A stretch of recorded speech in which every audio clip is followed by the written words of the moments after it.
마태복음 28장 11절에서 20절까지의 말씀을 합독합니다. 여자들이 갈새 파수꾼 중 몇이 성에 들어가 모든 된 일을 대제사장들에게 고하니 그들이 장로들과 함께 모여 의논하고 군병들에게 돈을 많이 주며 가로되 너희는 말하기를 그의 제자들이 밤에 와서 우리가 잘 때 그를 도적질하여 갔다 하라. 만일 이 말이 총독에게 들리면 우리가 권하여 너희로 근심되지 않게 하리라 하니 군병들이 돈을 받고 가르친 대로 하였으니 이 말이 오늘날까지 유대인 가운데 두루 퍼지니라. 11 제자가 갈릴리에 가서 예수의 명하시던 산에 이르러 예수를 배웁고 경배하나 오히려 의심하는 자도 있더라. 예수께서 나와 일러 가라사대 하늘과 땅의 모든 권세를 내게 주셨으니 그러므로 너희는 가서 모든 족속으로 제자를 삼아 아버지와 아들과 성령의 이름으로 세례를 주고 내가 너희에게 분부한 모든 것을 가르쳐 지키게 하라. 볼지어다 내가 세상 끝날까지 너희와 항상 함께 있으리라 하시니라. 아멘. 우리 우주 예수님께서 부활하신 오늘 부활주일에 하나님을 예배하기 위해 모인 성도님들에게 하나님의 크신 사랑과 또 능력과 승리의 기쁨이 충만하시기를 바랍니다. 오늘 본문 마태복음에 기록된 예수님의 부활 사건은 두 가지의 초점을 맞추고 있습니다. 사실 다른 복음서를 보면요, 예수님은 부활하신 후에 40일 동안 자신의 몸을 보이시는데 한 사람에게도 나타나셨고 두 사람에게도 나타나셨고 또 많은 제자에게도 나타나셨고 심지어 500여 명의 제자들에게도 나타나셨다는 내용이 다른 복음서에 구체적으로 예수님의 부활 사건에 대해서 말씀하고 있습니다. 근데 오늘 본문은 두 가지의 초점을 맞추고 있어요. 하나는 예수님이 살아나셨다. 그래서 1절부터 15절까지는 빈 무덤에 대한 얘기가 나옵니다. 빈 무덤. 이 대제사장들이 그가 살아있을 때, 즉 예수님이 살아있을 때 자기 말이 내가 죽었다가 사흘 만에 살아나리라 한 말을 들었다. 그래서 그의 제자들이 그의 시체를 훔쳐갔다가 그것을 이제 하면 이전에 믿던 사람들보다 더 이것을 믿게 될 것이다 라고 총독에게 얘기해서 무덤을 아주 굳게 지키는 모습이 28장 1절부터 15절까지 아주 전반적으로 나오고 있습니다. 그 앞에 말씀 보면 무덤을 돌로 임봉했다고 해요. 무덤은 돌로 막습니다. 근데 임봉했다는 건 뭐냐면 여러분 편지 봉투에 임봉할 때 딱 풀로 붙인 다음 거기 위에다가 도장을 꽝꽝꽝 찍잖아요. 그러면 그거를 딱 떼면은 뗀 자국이 있죠. 뗀 자국이 다 있죠. 그 뗀 자국이 있잖아요. 그러니까 예수님이 들어가 계신 그 무덤을 돌로 임봉한 거예요. 큰 돌로 무덤 앞을 막고 밧줄로 그 무덤과 그 돌을 이렇게 묶은 겁니다. 그래서 밧줄의 중간에 그 흙이나 혹은 페인트 같은 도장, 인장 같은 걸로 찍고 맨 끝에, 맨 저쪽 좌측 우측에 맨 끝에 도장을 다 찍은 거예요. 그러니까 조금이라도 무덤이 움직이거나 돌을 옮기게 하면 이게 누가 움직였는지 알 수 있죠. 이렇게 임봉을 한 거예요. 이것만 한 게 아니라 빌라도에게 가서 파수꾼 좀 세우게 해달라 해가지고 군병들이 파수꾼으로 서 있는 상황입니다. 그러니까 마태가 지금 얘기하는 건 확실하게 빈 무덤이다. 예수님 정말 부활하셨다. 이렇게 부활하셨음에도 불구하고 대제사장들이 그걸 알면도 불구하고 자기는 알 거잖아요. 대제사장들. 그리고 파수꾼들이 오늘 본문에 11절 보면 이 지키던 파수꾼들 중에 몇 명이 성에 들어가가지고 대제사장들에게 보고합니다. 아주 천사, 번개 같고 눈같이 천사 같은 존재, 천사죠. 실제 성경은 천사라고 얘기하죠. 그 사람이 나타나서 이 큰 지진이 나면서 또 천사가 돌을 굴려내고 또 부활하신 예수님은 받겠습니까? 안 받겠습니까? 봤죠? 나오는 거 봤죠? 수직하는 자들, 앞에서 지키는 자들이에요. 지키는 자들이 봤습니다. 그래서 뭐라 그래요? 4절 보면 수직하던 자들이 저를 무서워하여 떨며 죽은 사람처럼 되었다라고 얘기해요. 참 아이러니하지 않습니까? 살아있는 사람이 죽은 사람을 지키는데 그 살아있는 사람이 죽은 사람처럼 된 거예요. 그걸 보고 오히려 반대로 죽은 사람인 예수님은 산 사람이 된 거예요. 그런 상황인 겁니다. 그런데 이것을 다 본 이 군병들 중에 몇 사람이 가가지고 파수꾼 중에 몇이 가가지고 대제사장한테 대기하니까 대제사장들이 함께 모여서 의논하고 이 군병들에게 돈을 많이 줍니다. 얼마나 많이 줬는지 모르겠어요. 뭐라고 말하냐면 너희는 말하기를 그의 제자들이 밤에 와서 우리가 잘 때 그를 도적질하여 갔다 하라. 만일 이 말이 총독에게 들리면 혼나겠죠. 군병이 자다가 임무를 수행을 못했어요. 뺏겼어요, 시체를. 제자들. 그러면 뭐 큰 징계가 있겠죠. 이 대제사장들이 얼마나 간사한가 모릅니다. 총독에게 들리면 우리가 권하여 총독에게 우리가 잘 말해서 너희가 근심되지 않게 하겠다 하는 겁니다. 그래서 군병들이 돈을 받고 가르친 대로 하였으니 이 말이 오늘날까지 유대인에게 펴진지라. 여러분, 예수님 부활하셔도 그걸 본 사람들도 이렇게 생명이 없을 수 있는 거예요. 죽을 수밖에 없는 겁니다. 여러분, 살았으나 죽은 거예요. 이따가 얘기하겠지만 자연인의 생명은 푸시케라고 합니다. 푸시케. 원어는 푸시케. 이건 그냥 자연인의 생명이에요. 호흡. 숨 쉬는 거. 이게 푸시케입니다. 예수님으로부터 오는 생명은 뭐냐면 조회라고 합니다. 조회. 생명의 임금, 부활의 주님. 우리에게 생명 주셔서 그 부활의 주님으로 말미암아 이 세상을 살아가는 게 제자 된 거예요. 제자. 할렐루야. 여러분, 생명이 있으면 반드시 생명을 낳게 되어 있습니다. 생명이 있으면 반드시 생명을 낳게 되어 있어요. 우리 교회도 더 번성해야 합니다. 할렐루야. 구원받는 자의 수가 더 많아져야 돼요.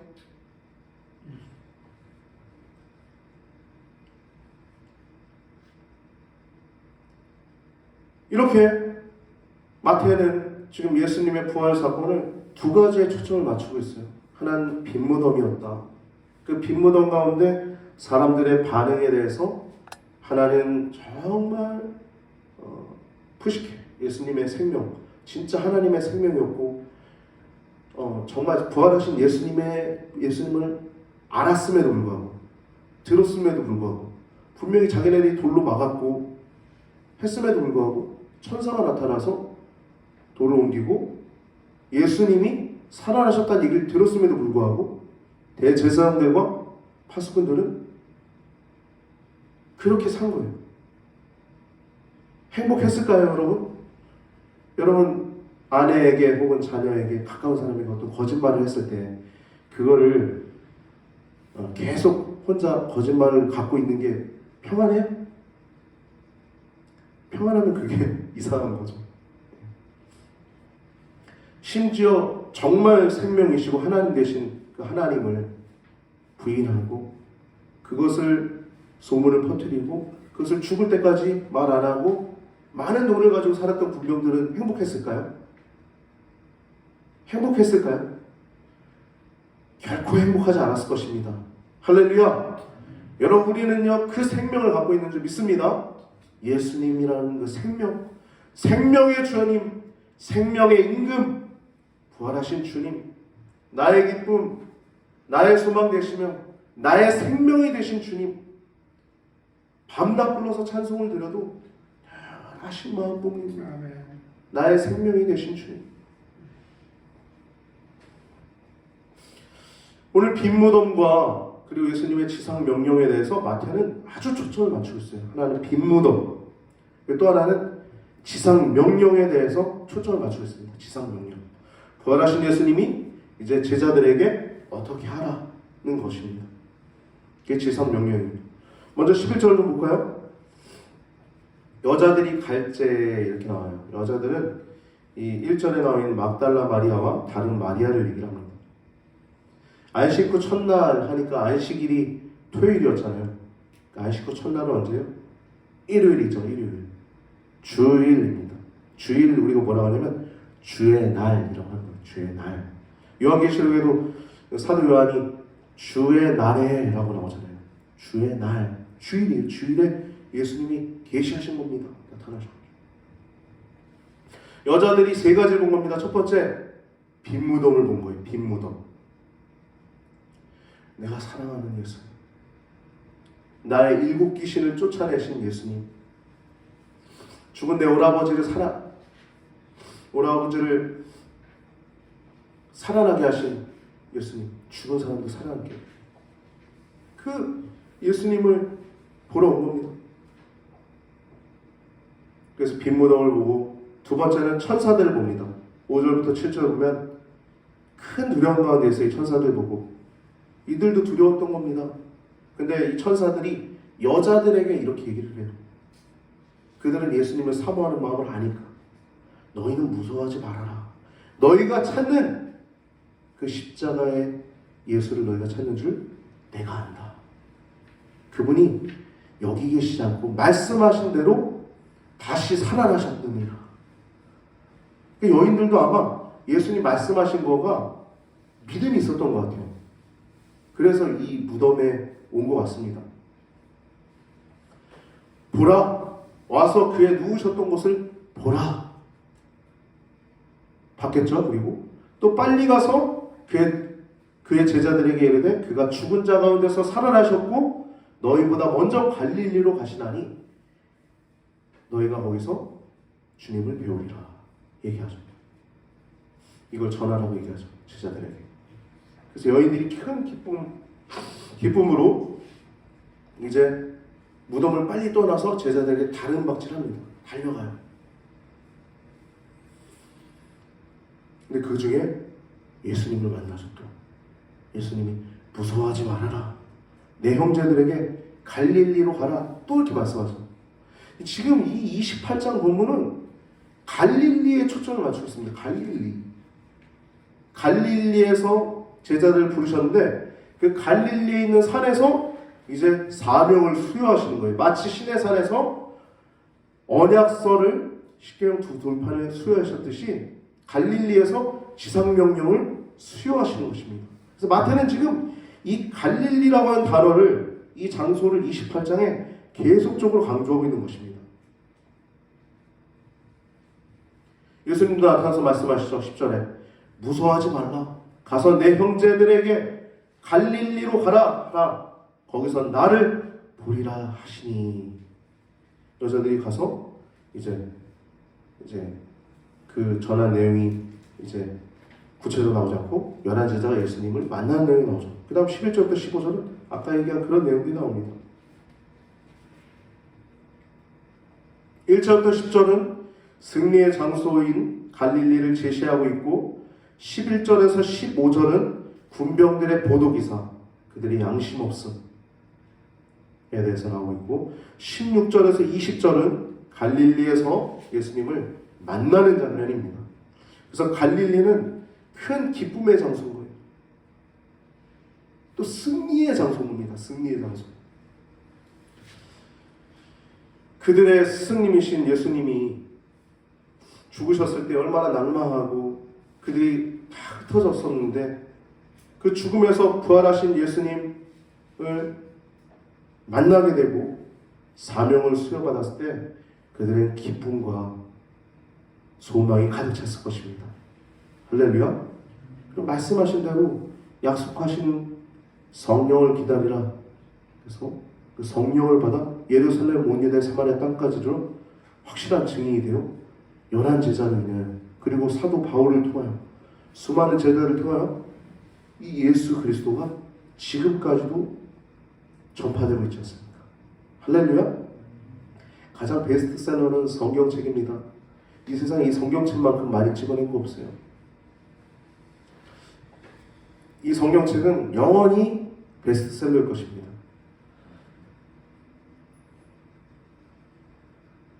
그래서 26절부터 20절은 11제자가 갈릴리에서 예수님께서 명하신 그 산에 이르러서 예수님을 만나는 장면이 나오고 있어요. 그래서 이제 사명을 얘기하는 내용으로 이제 마태복음은 끝이 납니다. 하늘과 땅의 모든 권세를 내게 주셨으니 너희는 가서 아버지와 아들과 성령의 이름으로 세례를 주고 내가 너에게 분부한 모든 것을 가르쳐 지키게 하라. 볼지어다 내가 세상 끝날까지 너희와 항상 함께 있으리라고 하는 이 지상 명령을 주십니다. 요약하면 이거예요. 가서 제자 삼으라는 겁니다. 복음 전파하라는 거예요. 이 제자 삼는 것의 구체적인 내용은 세례를 주는 것이고 또 교육하는 것입니다. 가르쳐 지키게 하는 것. 세례를 주는데 뭘로 세례를 줍니까? 마리아의 이름으로 줍니까? 안 사는 하나님의 이름으로 줍니까? 여러분, 우리는 세상 끝날까지 우리가 믿는 삼위일체 하나님, 할렐루야, 성부와 성자와 성령 하나님만 우리의 하나님이심을 믿고 흔들리지 않고 그 주님과 동행할 수 있게 되길 바랍니다. 세례를 주라는 겁니다. 그리고 예수님의 권세를 힘입어서 주라는 거예요. 그리고 제자 삼고 복음 전파라는데, 여러분, 예수님의 권세는 사실 하늘과 땅의 권세를 이미 갖고 계셨죠? 성육신 전에도 하나님이셨으니까 갖고 계셨죠? 근데 지금 이 말씀을 뭘 얘기하신 거냐면 심판 권세를 예수님께 다 맡겼다는 것입니다. 할렐루야.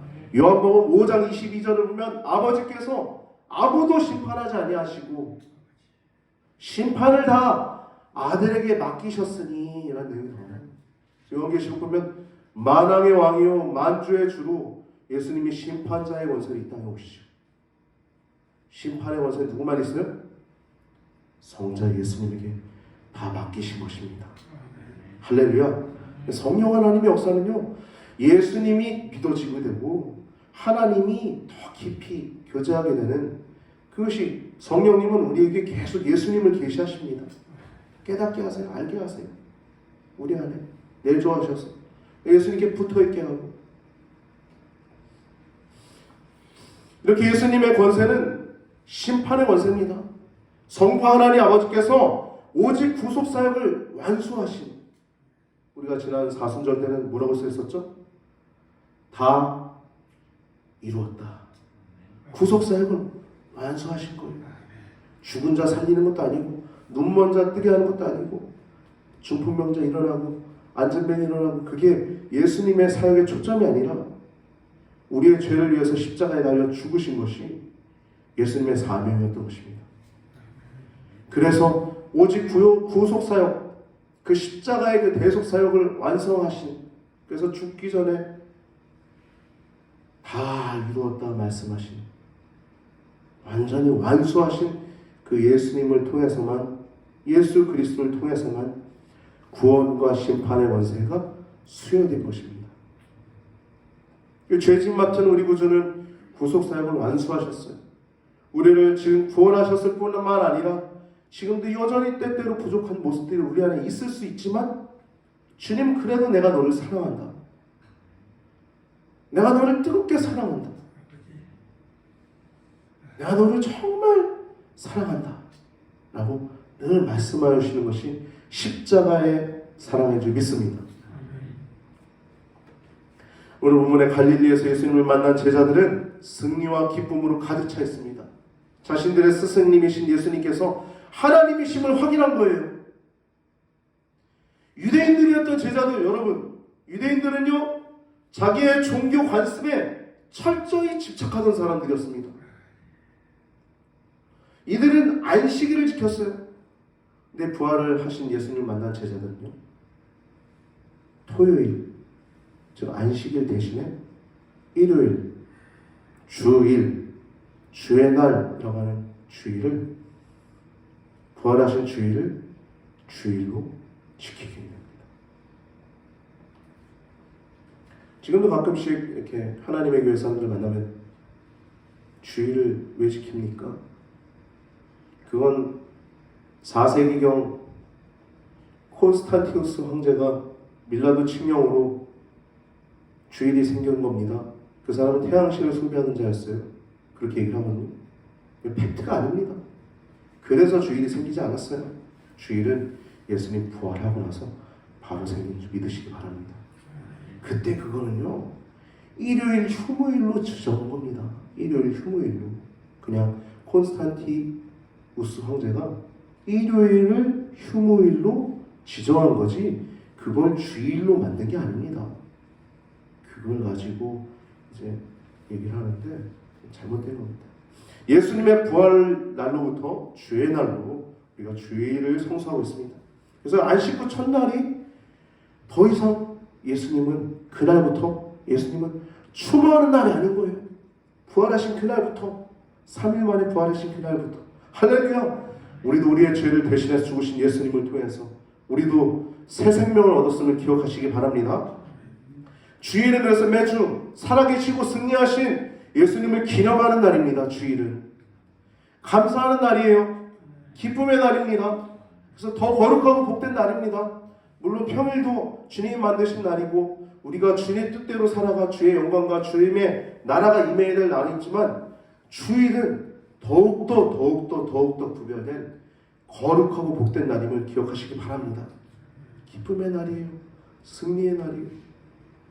로마서 6장 4절 말씀 보면, 그러므로 우리가 그의 죽으심과 합하여 세례를 받음으로 그와 함께 장사되었나니 이는 아버지의 영광으로 말미암아 그리스도를 죽은 자 가운데서 살리심과 같이 우리로 또한 새 생명 가운데서 행하게 하려 함이니라. 여기 생명은요, 그리스도로부터 오는 생명입니다. 이게 바로 조회라고 하는 거예요. 조회. 그리스도로부터 오는 생명. 우리 제자들은, 예수님 믿는 제자들은 다 이 생명이 있어요. 할렐루야. 이 생명은 번식해야 합니다. 고린도후서 5장 17절 말씀 보면, 그리스도로부터 오는 생명, 그런즉 누구든지 뭡니까? 누구든지예요. 그리스도 안에 있으면 새로운 피조물이라. 새로운 피조물이 된 거예요. 다시 태어난 거예요. 우리가 언제든 하나님 바라보고 언제든 하나님께 나오면 성령께서 우리에게 확실하게 우리에게 응답하시지 않습니까? 할렐루야. 여러분, 우리와 함께 하시는 그 하나님께 더욱더 기도에 힘쓰고 기도의 능력을 맛보시길 바랍니다. 로마서 1장 6절에서 7절 말씀 보면, 너희도 그들 중에서 예수 그리스도의 것으로 부르심을 받은 자니라. 로마에서 하나님의 사랑하심을 입고 성도로 부르심을 받은 이라고 한 내용이 나와요. 로마에 있는 성도들에게 이 사도 바울이 쓴 건데, 예수님의 것이라고 얘기하죠. 예수님의 것으로 부르심을 받은 자니라. 더 이상 우리는 이 세상의 어떠한 브랜드가 아닙니다. 이 세상의 어떠한 특정한 그게 아니라 예수 그리스도의 것으로 부르심을 받았으면 가장 귀하게 여기시기를 바랍니다.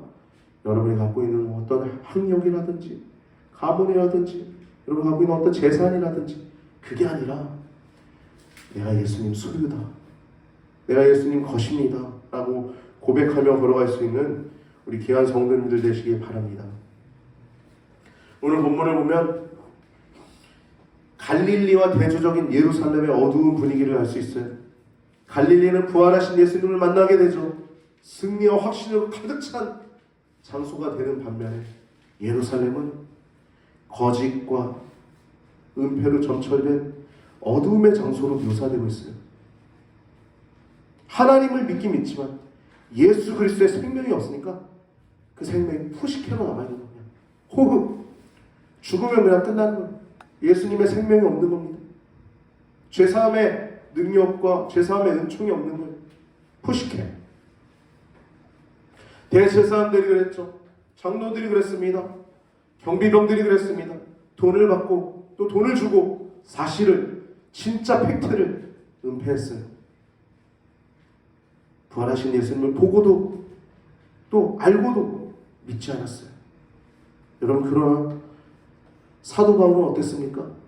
예수님 믿는 사람들 다 가두고 결박하고, 그 유대인 중에 유대인, 히브리인 중에 히브리인, 바리새인 중에 바리새인, 난지 8일 만에 할례를 받고 가말리엘의 문화에서 자라나 그 유대인의 열심히 했던 그가 부활하신 예수님을 다메섹에서 만나는 게 어떻게 됩니까? 사울아 사울아 내가 어찌하여 나를 박해하느냐? 주여 니시니까 난 내가 핍박하는 예수라. 예수님 만나고 나서 어떻게 됩니까? 사울이 다메섹에 있는 제자들과 함께 며칠 있을세 즉시로 각 회당에서 예수가 하나님의 아들이심을 전파하니 듣는 사람이 다 놀라 말하되 이 사람이 예루살렘에서 이 이름을 부르던 사람을 멸하던 자가 아니냐. 아멘. 여러분, 하나님의 놀라운 역사는 예수님의 생명이 있는 여러분에게 있음을 기억하시기 바랍니다. 사도 바울처럼 남은 생을 살아가시기 바랍니다. 생명의 임금 되신 예수님을 위해서 우리의 생명이 주님께 있음을 더욱더 기억하고, 만왕의 왕이요 만주의 주 되신 예수님께서 가라 말씀하셨으니 우리도 세상 가운데 또 잃어버린 영혼들을 향해 나아가고 또 기도하고 전략을 짜고 또 돈도 드리며 또 시간도 드리며 또 사랑하며 우리가 전도하여 예수님의 생명을 전할 수 있는 우리 귀한 성도님들로 결단하시는 오늘 부활주일 되시길 우리 구주 예수님의 이름으로 축복합니다.